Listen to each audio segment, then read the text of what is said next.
Hello everyone, welcome to this session of Textbook Super Coaching. This is me Tulika, your UGC NET Paper 1 faculty, and these are the timings of my free live sessions on YouTube and Textbook app.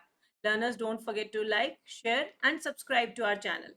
अगर आप text book super coaching platform पर नए हैं, UGC net set JRF assistant professor या PhD related exams की तैयारी कर रहे हैं तो हमारे चैनल को जरूर से कर लीजिए सब्सक्राइब। लर्नर्स, अब हमारी क्लासेस बायलिंगुअल और इंग्लिश दोनों ही लैंग्वेजेस में अलग अलग चैनल्स पे अवेलेबल है, so do watch these sessions. Learners, ये है मेरा Telegram group for all important updates. Do join my Telegram group. इस ग्रुप के माध्यम से हम आपके साथ सभी इंपॉर्टेंट अपडेट्स शेयर करते हैं।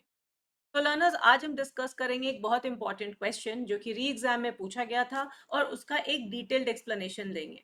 ये एक ऐसा टॉपिक है जो कि रिसर्च पर्टिकुलर यूनिट से काफ़ी सिग्निफिकेंट है और ये एक आप समझ लीजिए बेसिस है for a very important concept.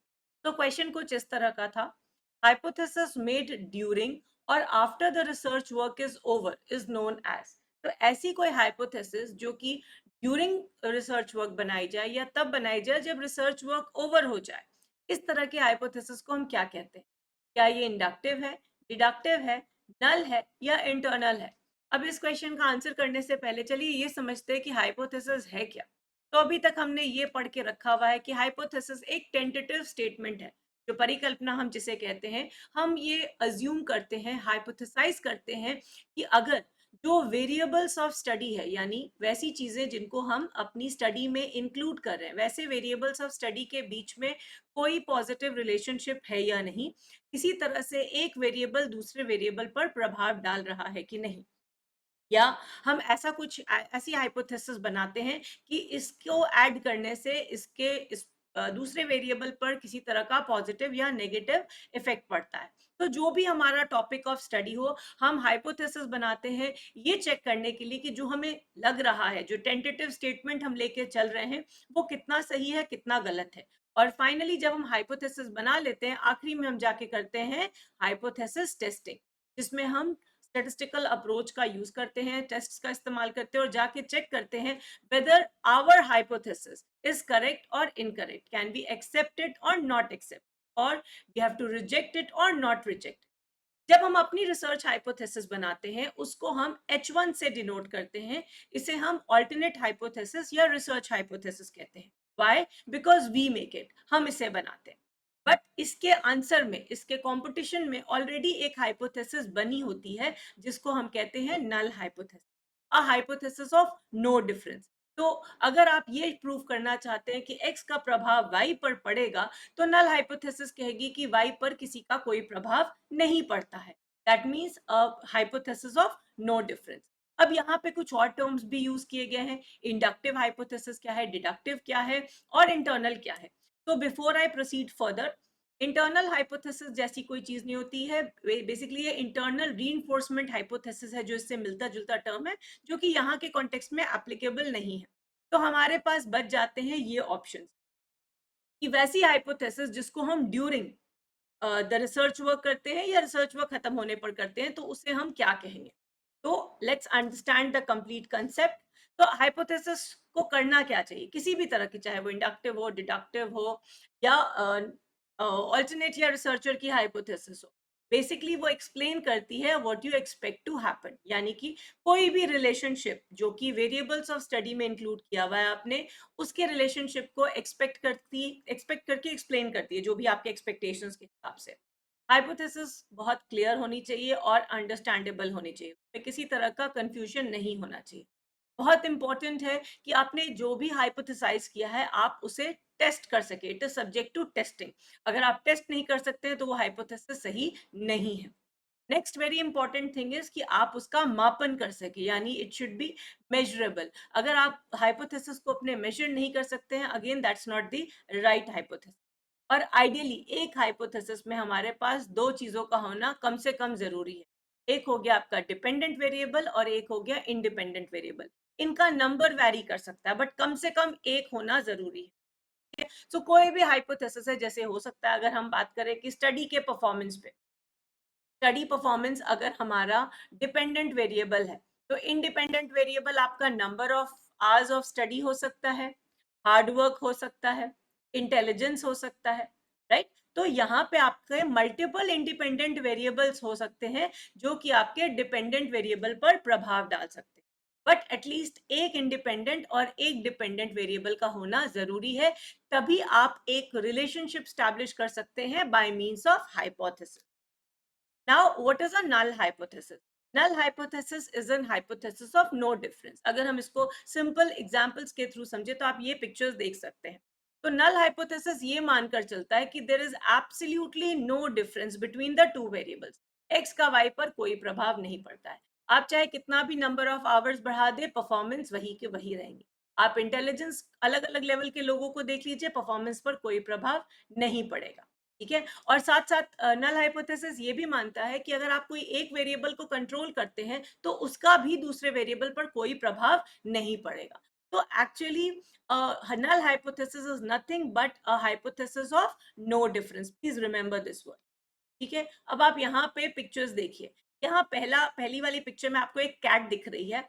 सो हो सकता है कैट का प्रेफरेंस किसी स्पेसिफिक फूड के शेप पे हो, मगर नल हाइपोथेसिस कहेगी कि cats show no difference for food based on shape. तो उनके लिए फूड इंपॉर्टेंट है, ना कि फूड का शेप. चाहे वो स्क्वायर शेप हो, ट्राइंगल शेप हो, एनिमल शेप हो, जैसे चूहे जैसा कुछ बना हुआ है, कोई भी शेप का हो उसको कोई फर्क नहीं पड़ता as long as it is food.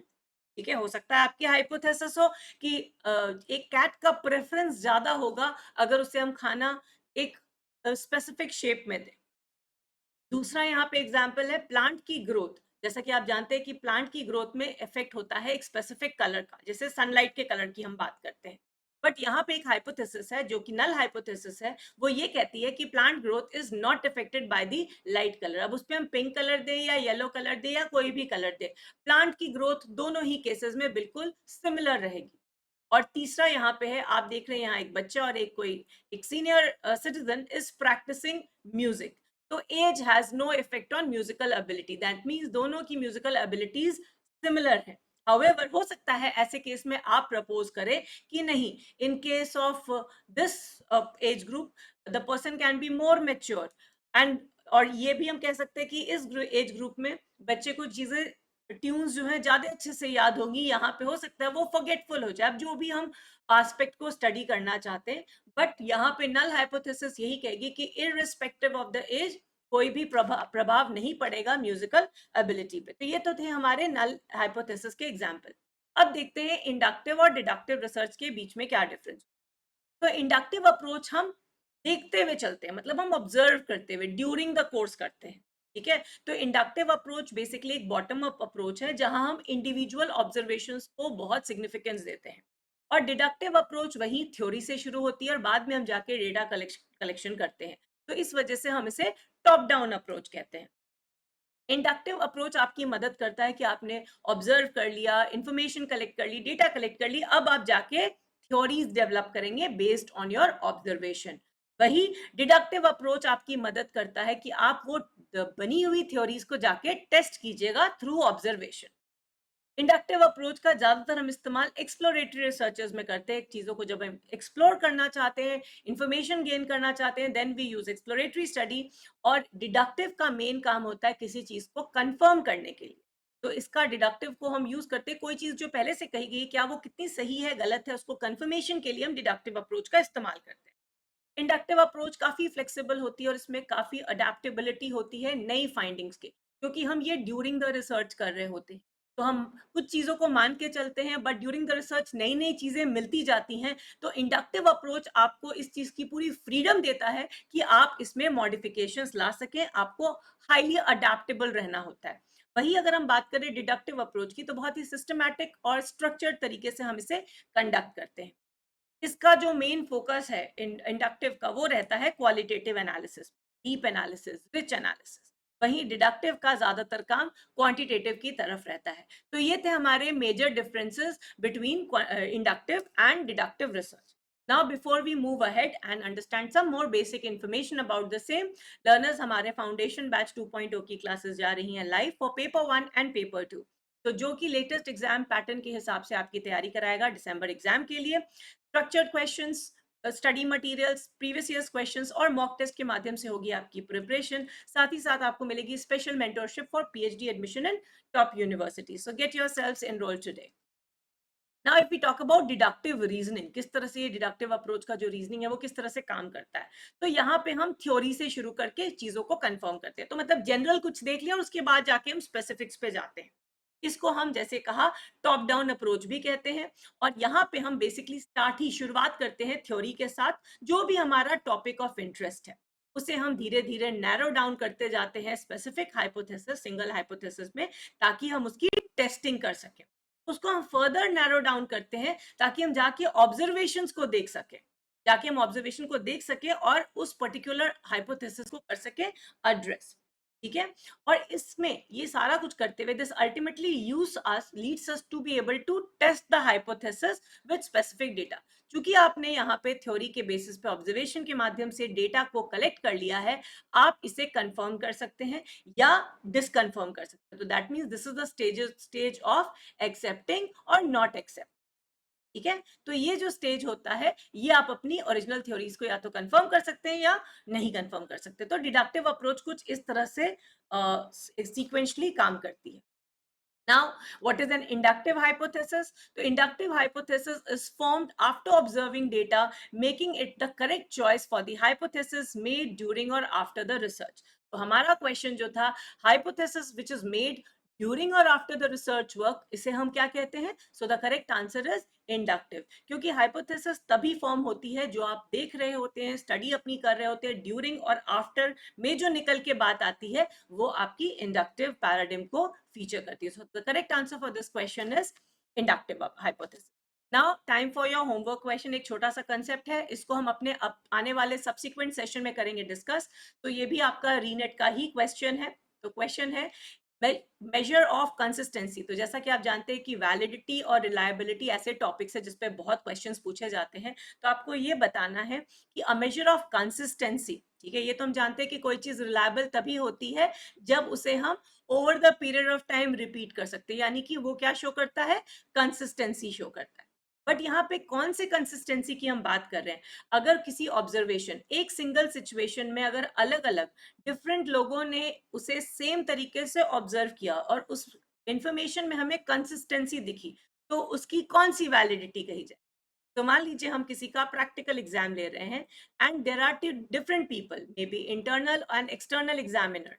ठीक है। तो दोनों ही ने अगर बच्चे को A+ दिया, यानी कि इनके जो ऑब्जर्वेशन है वो दोनों क्या है, सिमिलर लाइंस पे है। तो अगर कंसिस्टेंसी ऑफ ऑब्जर्वेशन एक सिंगल सिचुएशन, एक सिंगल वाइवा में अलग अलग लोगों के द्वारा किया गया है, तो इस तरह की वैलिडिटी को हम क्या कहेंगे? कंस्ट्रक्ट, इंटरनल, स्प्लिट हाफ या इंटरेटर validity. Let me know in the comments what is the right answer, and we are going to discuss the various types of validity in our subsequent sessions. I hope you found the session to be informative and interesting. इसी तरह के छोटे छोटे concept वाले videos हम लाते रहेंगे आपके लिए, जरूर देखिए so that you are understanding the core concept of these topics. So learners, please take note of the timings of my classes. Don't forget to like, share and subscribe to our channel. किसी भी subscription related courses के लिए आप इस number पे contact कर सकते हैं। और ये है मेरा Telegram group. Do join the Telegram group ताकि आपको सारी इंपॉर्टेंट अपडेट्स मिलती रहे। Thanks for watching.